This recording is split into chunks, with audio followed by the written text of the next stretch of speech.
Bonjour à tous, bienvenue dans votre émission du multiplex de ce mercredi 1er février. Ravi de vous retrouver aujourd'hui avec 5 hippodromes en activité. Il y aura 3 réunions françaises et 2 réunions étrangères. On va parler de notre temps fort du jour, bien sûr, c'est le Quintet Plus qui aura lieu tout à l'heure sur l'hippodrome de Cagnes-sur-Mer dès la première épreuve du programme, le prix Roubaix-Capeux. 13h47 bien sûr pour le départ. Ce sera un handicap pour 16 concurrents qui seront âgés de 4 ans et plus. Et nous allons suivre le numéro 8, c'est Chillwind, qui sera associé à Pierre-Charles Boudot et qui vient d'échouer de peu pour sa rentrée en se classant deuxième sur l'hippodrome de Cagnes-sur-Mer. C'était il y a quelques jours. Il va tenter aujourd'hui de remporter le tout premier Quintet Plus de sa carrière. Alors, quels sont les chevaux les plus plébiscités par nos équipes d'Equidia.fr et par l'équipe des pronos? Eh bien, regardez, et vous allez retrouver Chillwind qui clairement ce matin fait l'unanimité pour nos équipes. Ensuite, on retrouve Storm River en deuxième position et en troisième ligne chez Equidia.fr. Et puis, très solide, le numéro 15 en troisième ligne, tandis que le numéro 5 sera apprécié par Equidia.fr, Allegro Forte. On fait le point sur la suite de notre programme. La réunion 2 se tiendra d'ici quelques instants sur l'hippodrome de Scottsville. 4 courses au programme et pour m'accompagner, on fait le point avec Alexandre Léger sur ces 4 courses. Sur 1950 mètres, il fait beau. C'est parfait, toutes les conditions sont donc réunies.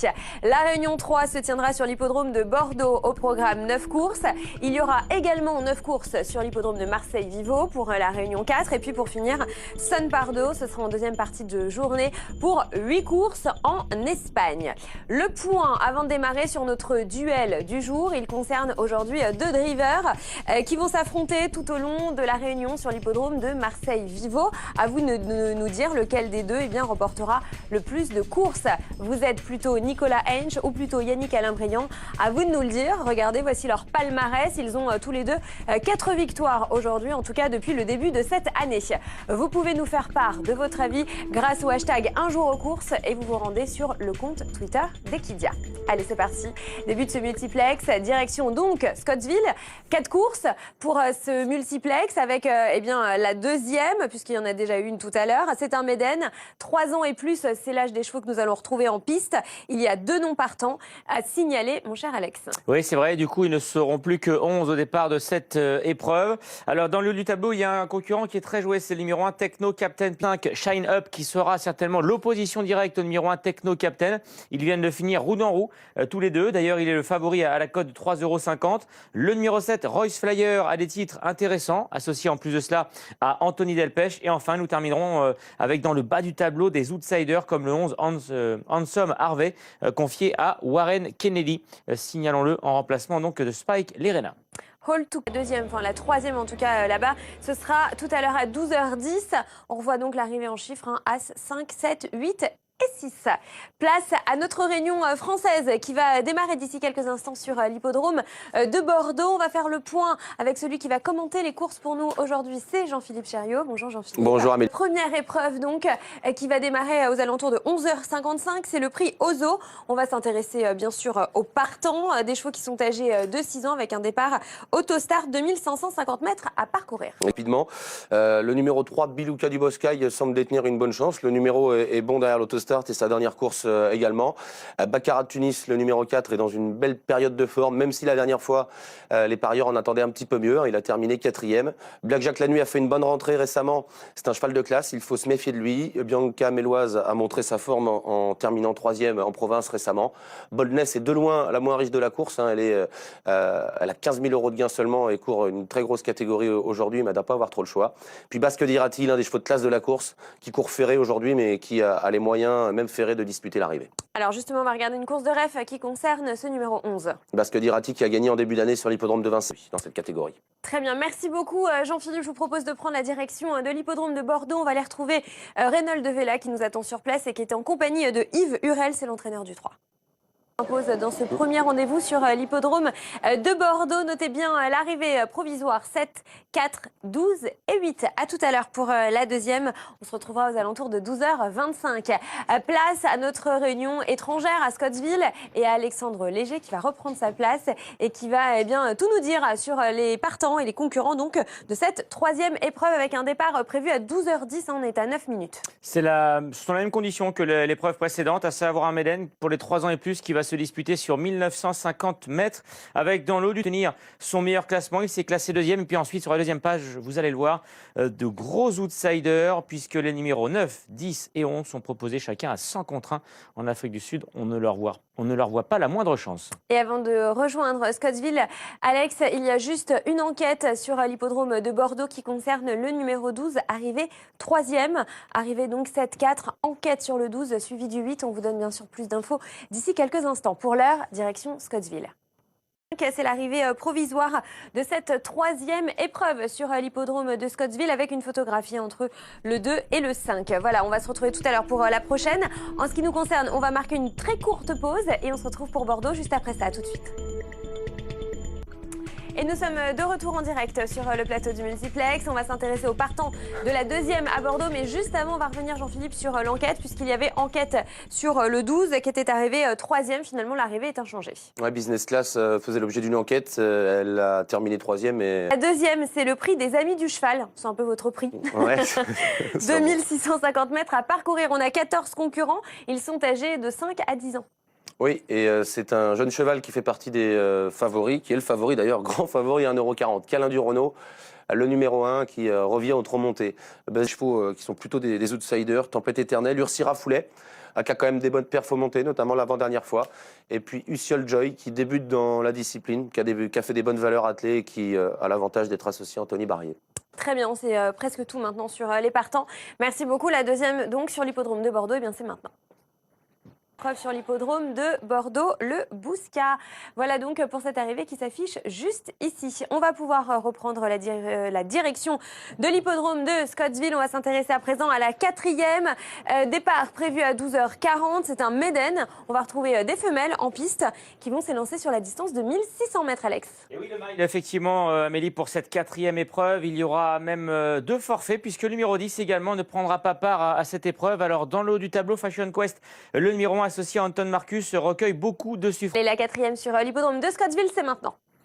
C'est encore une sur l'hippodrome de Scottsville, ce sera tout à l'heure. La 5e aux alentours de 13h10, l'arrivée qui s'affiche 5, 3, As, 11 et 9. Allez, on repart sur l'hippodrome de Bordeaux. Il y avait donc une enquête, vous l'avez vu tout à l'heure, qui portait sur l'As. Et on va revenir justement sur ce résultat d'enquête avec vous, Jean-Philippe. Ouais, Câlin du Renault, qui était le favori de la course, faisait l'objet d'une enquête sur ses allures pour finir. On va regarder le film des commissaires. Câlin du Renault. Voilà donc pour cette arrivée après enquête. Et avant de nous intéresser aux partants de la 3e, je vous propose de revenir sur la victoire de l'entraîneur dans la précédente. C'est Fabrice Rode, on l'écoute. A priori, avant le coup, le numéro 11 est la favorite, c'est Arcadie de l'Isop. Ses dernières performances sont bonnes. Elle peut jouer la victoire. Et puis, on se méfiera aussi de Viva Sanserie, le numéro 14, qui a réalisé une très belle performance sur l'hippodrome de Nantes, en finissant bien sa course. Un bel amour, le 16, est assez joué aussi. Il est à 10 contre 1. Et on va regarder justement une course de rêve qui concerne le numéro 14, c'est Viva Sanserie. Oui. Qui s'impose. Après, c'est un peu plus incertain. Photographie entre le 7, le 6 et le 16. On vous affiche bien sûr l'arrivée après photo d'ici quelques instants. Allez, on va reprendre la direction de Scottsville. Et puis, nous allons nous intéresser bien à la toute dernière. C'est un handicap de bon niveau, Alex, pour des femelles. Et 1200 mètres à parcourir. Oui, elles vont s'affronter sur une très courte distance. C'est vrai, 1200 mètres à parcourir. Il y a des concurrentes qui ont déjà couru au niveau groupe dans cette épreuve. C'est le cas du numéro 1, Ising Gamoya, qui est très joué en Afrique. Et puis ensuite, dans le bas du tableau, nous terminerons cette revue d'effectifs avec le 9 Poster Girl qui, avec les 4 kilos de décharge, découvre un engagement tout à fait intéressant. La dernière à Scottsville, c'est maintenant, c'est parti. Merci beaucoup Alex, le 7 donc qui s'impose dans ce tout dernier rendez-vous, suivi d'une photographie pour la 2e place. Ça va se jouer entre le 9 et le 2, suivi du 4. On vous tient informé bien évidemment dès que nous aurons le résultat après photo. Alex, merci beaucoup, à très vite. Et nous on poursuit le programme avec Jean-Philippe. On va s'intéresser à la 4e sur l'hippodrome de Bordeaux. Il y aura 2000 mètres. Le prix Ultra Pépita, c'est le groupe B qui va s'élancer d'ici quelques instants. La 6e épreuve sur l'hippodrome de Bordeaux. Jean-Philippe, ils sont 14 et ils sont âgés de 5 ans. instants, on fait le point avec vous sur nos concurrents. Même condition que tout à l'heure, des 5 ans n'ayant pas gagné 39 000 euros au départ derrière l'autostart. Les petits numéros sont assez joués. Curious Dream, Colomvry, tous les deux en dessous de la barre des 10 contre 1. Toute la première ligne, voilà, avec des concurrents qui sont assez appuyés. Le 7 est le favori, c'est Cocktail de Brion. Ça sera certainement tout ou rien avec lui, puisqu'il reste assez délicat comme cheval. Et puis en deuxième ligne, plutôt des outsiders, même si Shibero Dirati a pas mal de supporters. Il était déféré des 4 pieds pour la première fois récemment, il s'est envolé. Donc on en attend une confirmation. Eh bien, on va regarder justement une course de rêve qui le concerne. Allez, ouais, je ne savais plus s'il y avait un jingle ou pas, c'est déjà un petit peu. Drôme de Bordeaux, le Bouscat. On y retournera bien sûr tout à l'heure pour la 7e aux alentours de 15h05. On va repartir sur l'hippodrome de Cagnes-sur-Mer. Place à la 3e. Le prix de Morgiou, c'est un handicap auquel nous allons assister à présent. 17 concurrents, 1500 mètres à parcourir et des chevaux qui sont âgés de 5 ans et plus au départ. Voici justement nos concurrents, ceux qui ont retenu notre attention. Là, en haut de tableau, Lady Commandment qui est un outsider qui peut être intéressant, associé à Tony Picon. Le numéro 5, c'est Magic Charlie qui sera associé à Maxime Guillon qui a déjà brillé sur cette distance. Et puis pour finir, le numéro 7 en bas de tableau, Josco qui s'est fait remarquer sur le tracé. C'était il n'y a pas très longtemps et il sera associé aujourd'hui à Christophe Soumillon. Voilà pour le reste des concurrents un peu moins joués avec la 3e partie de tableau puisqu'ils sont 17. C'est parti, direction Cagnes-sur-Mer. De 4-12-7, arrivée provisoire de cette épreuve, la 3e sur l'hippodrome de Cagnes-sur-Mer. Vous l'avez vu, il y a enquête, on y revient tout à l'heure un peu plus précisément. La 7e sur l'hippodrome de Bordeaux, on va s'y intéresser d'ici quelques minutes. Juste avant, je vous propose de revenir sur l'enquête qu'il y a eu puisque le 11 a été disqualifié de la 3e place, Jean-Philippe. Ouais, Shibero Dirati qui a fait illusion pour la victoire, était un peu fatigué pour finir et il s'est un peu désuni. Voilà, donc pour notre arrivée, après enquête, 5, As, 2, 3 et 14. Je vous propose à présent de nous intéresser à la 7e, c'est le prix Ourasi. Des chevaux qui sont âgés de 4 ans que nous allons retrouver au départ. Ils sont 15 et il y a un nom partant, c'est le numéro 10 qui ne participera pas à l'épreuve. Oui, encore un départ à l'autostart donc dans cette course réservée à des 4 ans. Mathieu Abrivard présente le numéro 2 Discova qui fait écurie avec Diva de Brion, le numéro 13. On va suivre de très près Défi du Grade. De rêve qui concerne Delmon de Blondel, c'est le numéro 4. De la doubler. Donc une bonne course à la corde et de s'imposer. Merci beaucoup Jean-Philippe, nous sommes à 8 minutes du départ. C'est parti, direction Bordeaux.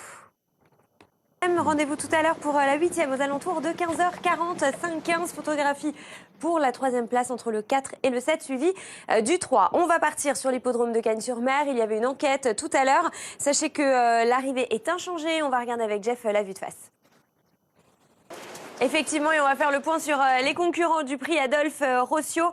C'est parti, voici donc nos partants avec 1600 mètres à parcourir. Ils sont 10 au départ, âgés de 4 ans et plus. Les voici avec en haut de tableau, vous allez voir Almorox qui fait sa rentrée. On a le numéro 2 Forever juste en dessous qui ne devrait pas être dérangé par l'allongement de la distance. Et puis le numéro 6 en bas de tableau, It's All Class, qui est plutôt à l'aise sur la piste de Cagnes-sur-Mer. Voilà donc pour nos concurrents avec des outsiders en bas de tableau. Je vous propose de prendre tout de suite la direction de Cagnes. Merci Jeff. Voilà pour l'arrivée provisoire qui va se réafficher derrière moi. As, 3, 2, 8 et 9. On se quitte quelques instants, une petite page de pub et on se retrouve bien évidemment juste après pour la suite du programme. Nous reprendrons la direction de l'hippodrome de Bordeaux. À tout de suite.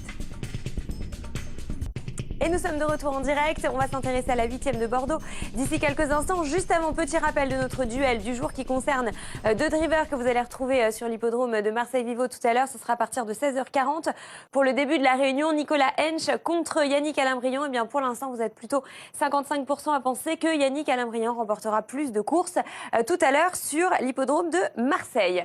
Allez, avant de retourner à Bordeaux pour les partants, je vous propose d'écouter Jean-Philippe Monclin qui s'est imposé tout à l'heure dans la précédente.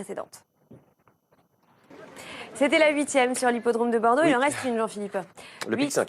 Ouais, 8, 2, 11, 6 et As, arrivée toute provisoire. On va repartir sur l'hippodrome de Cagnes-sur-Mer. Et je vous propose, avant de nous intéresser aux partants de cette 5e, d'écouter Julien Auger qui s'est imposé tout à l'heure. de Julien Auger. On va pouvoir s'intéresser aux partants de cette épreuve à réclamer. C'est le prix de Théoul-sur-Mer, la 5e, 1300 mètres à parcourir. 15 concurrents âgés de 3 ans. Voici ceux qui ont retenu notre attention. Tout d'abord, l'as en haut de tableau, c'est Carlton Choice qui vient de remporter un handicap. C'était sur ce parcours, sur l'hippodrome de Cagnes-sur-Mer. Le numéro 3, c'est Bénédiction. C'est la favorite qui est complètement dans sa catégorie. Et puis le numéro 15 que vous allez retrouver un peu plus loin, c'est Pretty Strange qui va disputer son tout premier réclamé. Pretty Strange qu'on retrouve dans la 3e partie de tableau. On va tourner la page qui est juste ici et qui sera associé à Yoritz Mendizabal. Nous avons un conseil de jeu.